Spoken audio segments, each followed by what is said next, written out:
अस्सलाम वालेकुम। कैसे हैं आप सब? उम्मीद है आप ठीक होंगे। आज हमारा topic Abdullah Hussain very generation उदास नस्लें ट्रांसलेशन स्टडीज़ के पर्सपेक्टिव से है और आज हम इसको पढ़ेंगे। आज हम एक ऐसे नावल पे बात करने वाले हैं जो सिर्फ स्टोरी नहीं है बल्कि एक जनरेशन का दर्द है। मेरा आपसे पहला सवाल है कि क्या इज्जत का इंग्लिश में सिर्फ ऑनर इक्विवेलेंट हो सकता है? और क्या वतन का मतलब सिर्फ कंट्री होता है? और क्या उदास का ट्रांसलेशन सिर्फ सैड कर देना काफ़ी है? आप लोग अपनी राय कमेंट में ज़रूर दें और इससे आपको आपके माइंड को अंडरस्टैंड करने में हेल्प होगा कि ये जो कॉन्सेप्ट है ट्रांसलेट।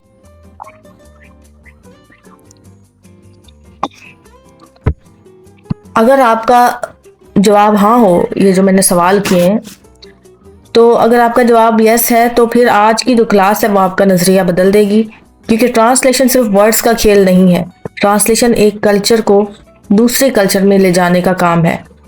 आज हम अब्दुल्ला हुसैन के नावल उदास नस्लें को ट्रांसलेशन स्टडीज़ के पर्सपेक्टिव से समझेंगे।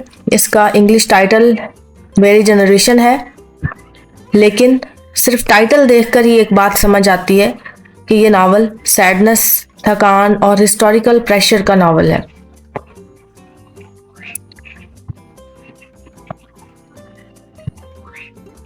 इसमें आपको जो मैं क्वेश्चन का आंसर करवाऊंगी वो कवर करेगा आपके 20 मार्क्स आंसर को। और इसका सबसे पहले हम इंट्रोडक्शन पढ़ते हैं। अब्दुल्ला हुसैन नावल उदास नस्लें is one of the most significant work in Urdu literature when it presented in English as a very generation. So English में इसकी ट्रांसलेशन हुई तो as a very generation के तौर पे हुई। Its importance becomes even more prominent in the field of translation studies. तो इसकी अहमियत और बढ़ गई। This novel is not merely a story, rather it is a historic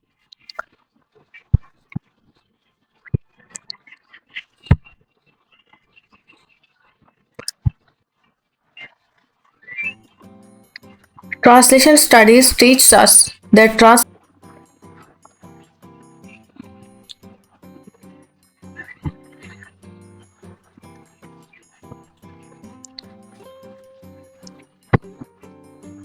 बेटे आपने बोलना नहीं है, ठीक है? आप सोचिए कि एक ट्रांसलेटर के लिए रोल कितना मुश्किल होगा कि वो उदास को एक इंग्लिश के वर्ड में बदले, सिर्फ सैडनेस को, और बल्कि इमोशन भी यहाँ पे, सैडनेस ही नहीं इमोशंस भी यहाँ पे एग्जॉस्ट हो जाते हैं। तो इसलिए हम कहते हैं कि ट्रांसलेशन डिक्शनरी का काम नहीं है। ट्रांसलेशन जो है वो अंडरस्टैंडिंग का काम है।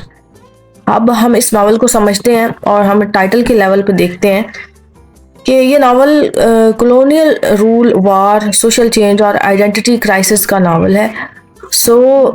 यहाँ कैरेक्टर सिर्फ जिंदा नहीं है बल्कि अपने ज़माने के बोझ को भी उठाते हैं। और जब आप इस नावल को ट्रांसलेट करते हैं तो आपको हिस्ट्री भी ट्रांसलेट करनी है, आपको कल्चर भी ट्रांसलेट करना है, तो और कैरेक्टर्स की आवाज़ भी ट्रांसलेट करनी है। मिसाल के तौर पे उर्दू का लफ्ज़ है इज़्ज़त।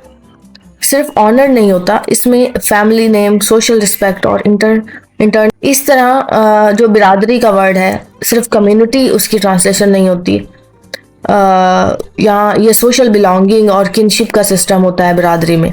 तो इस तरह हम कह सकते हैं कि हम इसकी ट्रांसलेशन को बड़ी एहतियात से करते हैं। इसमें जो depressed, exhausted, disappointed, spiritually weak, ये सब उदास को एक्सप्लेन किया करते हैं वर्ड्स। इसी तरह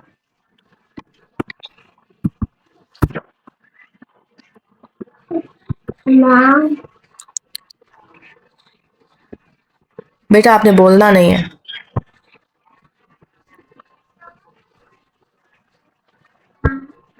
इसी तरह द वर्ड जो नस्लें हैं उसका मतलब जनरेशन भी है, डिसेंडेंट्स यानी कि पेशरो, lines of people over time. तो ये सब नस्लें की इंग्लिश हो सकती है, वर्ड नस्लें की।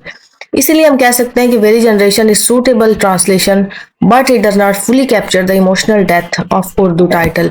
The word very conveys tiredness, ठीक है, but it does not fully express the emotional sadness and inner heaviness of उदास. तो यहां तक क्लियर है आपको?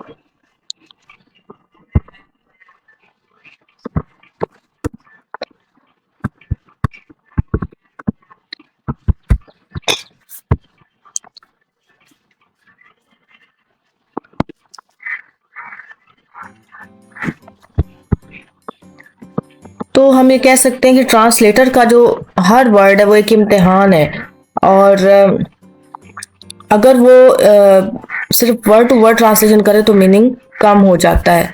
अब आते हैं जी पॉइंट, हमारा सेकंड जो पॉइंट है, फर्स्ट हमारा टाइटल से रिलेटेड था. Cultural translation is our second point. So cultural translation का मतलब है one of the strongest aspect है ये नॉवल का, जिसकी बेस पे हम इसको ट्रांसलेशन की पर्सपेक्टिव से पढ़ रहे हैं. And its deep connection with South Asian Muslim and Punjabi culture, जो कि इसमें बताया गया है. So it portrays family system, village life, हमारा social honour, kinship, religion, local custom, ये सब हमारे कल्चरल एस्पेक्ट्स हैं. सो ट्रांसलेशन स्टडीज के अंदर इस तरह की जो टर्म्स हैं वो कल्चरल बाउंड टर्म्स कहलाती हैं, एंड दे ऑफन लैक इन सबको कवर कर सके. तो हमारे पास एग्जैक्ट वर्ड इंग्लिश में नहीं है. आपके लिए मैंने पहले ये एग्जांपल बताई है, इसको आप देख लीजिएगा.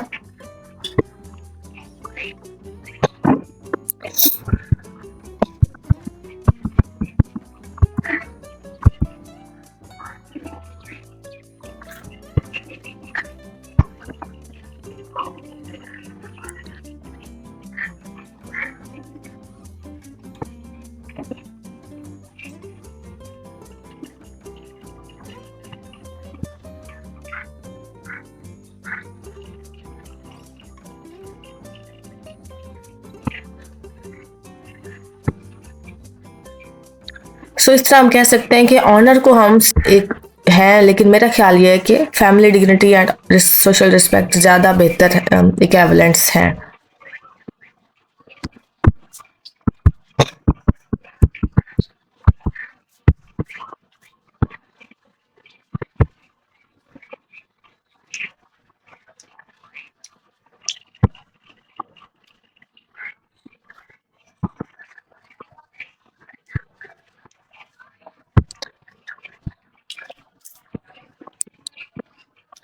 इसी तरह आप बिरादरी का वर्ड की एग्जांपल इसमें ज़रूर कोट करेंगे कि बिरादरी की इंग्लिश ट्रांसलेशन उन्होंने क्या दी हुई है. कम्युनिटी का वर्ड है वो भी इमोशनल, इसके साथ हम इमोशनल अटैचमेंट रखते हैं, बिलोंगिंग रखते हैं, और इसको सिर्फ एक जियोग्राफी हम नहीं कहते, जियोग्राफिकल एरिया नहीं है ये, हमारे लिए एक हमारा वतन, एक होमलैंड या कंट्री से बढ़ के है.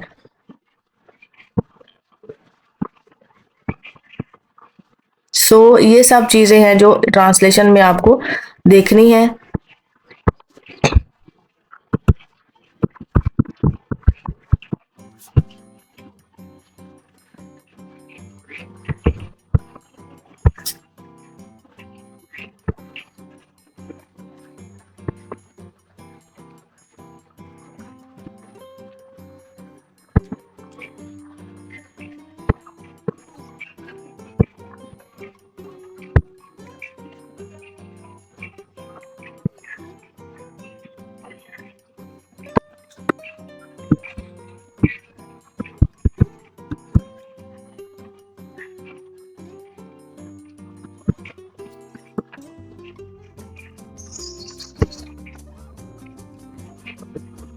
इन कॉलोनियल पीरियड, आप सबको पता है कॉलोनियल पीरियड में सेट हुआ, और इसको ये डील करता है वॉर से, सोशल ट्रांसफॉर्मेशन से.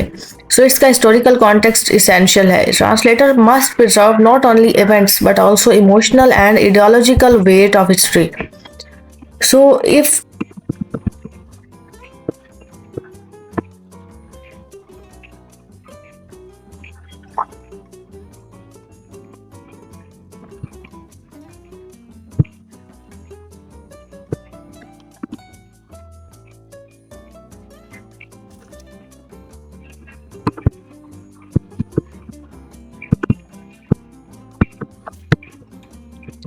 कि हमारे पास एग्जाम्पल क्या है ट्रांसलेशन चैलेंज हमारे इस खास पॉइंट नंबर 3 के हवाले से, यानी historical translation.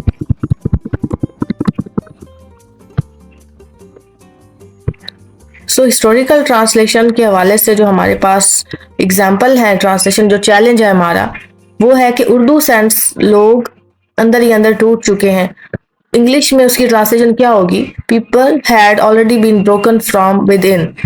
Here broken conveys not just physical damage but psychological and historical trauma. So history in this novel is not a background, it is a lived experience. So history को आपने ऐसे बताना है कि जैसे आप उसको जी रहे हैं। ट्रांसलेशन को ऐसा करना है कि ट्रांसलेशन को ज़्यादा कम्प्लेक्स नहीं बनाना, और हिस्ट्री को जब ट्रांसलेट किया जाता है तो उसको कम्प्लेक्स बना दिया जाता है उसकी ट्रांसलेशन को। नेक्स्ट हमारा जो पॉइंट है वो है जी voice register. Voice and register के हवाले से कि कौन से ट्रांसलेशन चैलेंजेस हैं।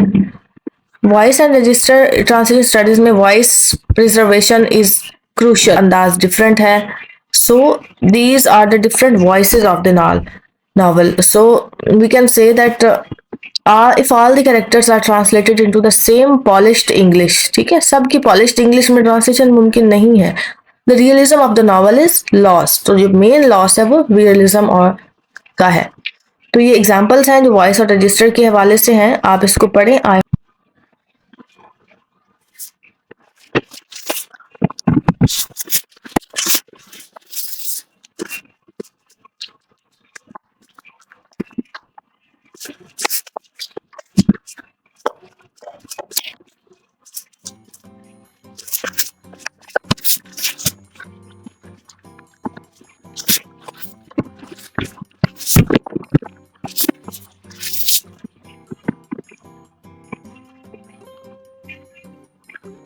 तो फॉर्मल इक्विवेलेंस में हमारे पास जो है वो दो की कॉन्सेप्ट्स हैं ट्रांसलेशन स्टडीज में।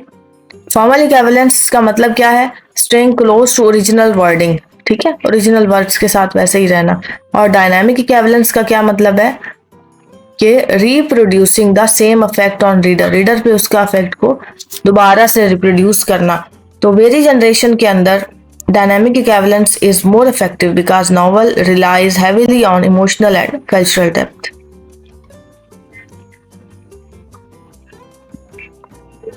अब फॉर्मल और डायनामिक इक्विवेलेंस की ये मैंने एग्जांपल्स आपको बताई हैं। आप लोगों ने इसको पढ़ना है और अपनी राय देनी है कि कौन सी इक्विवेलेंस आपको ज़्यादा सही लग रही है और कौन सी ट्रांसलेशन सही है, डायनामिक या फॉर्मल। नेक्स्ट जो हमारा पॉइंट है वो है डोमेस्टिकेशन एंड फॉरेनाइजेशन। डोमेस्टिकेशन एंड फॉरेनाइजेशन का मतलब है, नेक्स्ट हमारी हेडिंग है जी वो है डोमेस्टिकेशन एंड फॉरेनाइजेशन। इसके कॉन्सेप्ट के बारे में आप अच्छी तरह जानते हैं।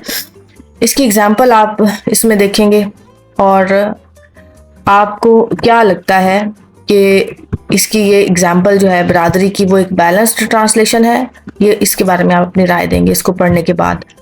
नेक्स्ट ये हमारा पॉइंट नंबर 7 है आइडियोलॉजी एंड कॉलोनियल कॉन्टेक्स्ट, कि ये नावल रिफ्लेक्ट करता है कॉलोनियल आइडियोलॉजी को और इसके इफेक्ट्स को, identity, social and self perception के ऊपर इसके क्या इफेक्ट्स हैं।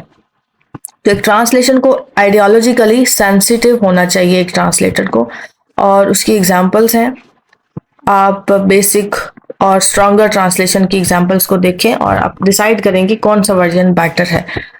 उसके बाद हमारा है जी 8 पॉइंट इस क्वेश्चन को अटेम्प्ट करने के लिए, और वो है why this novel is difficult to translate. ठीक है, क्यों डिफिकल्ट है? वो इसलिए डिफिकल्ट है क्योंकि इसमें culture, history, emotion, realism, class difference, local idioms, ये सब पाए जाते हैं। सो इसके अनट्रांसेबिलिटी, हम क्यों कहते हैं कि अनट्रांसलेबल है? क्योंकि उर्दू की आप देखें, उर्दू ट्रांसलेशन क्या है, बस चल रहा है सबको सब कुछ। अब देखें, हम जब ये बात करते हैं किसी को तो इसका मतलब क्या होता है कि everything is just going on, लेकिन इसकी कॉन्टेक्चुअल ट्रांसलेशन क्या है कि we are merely letting life pass.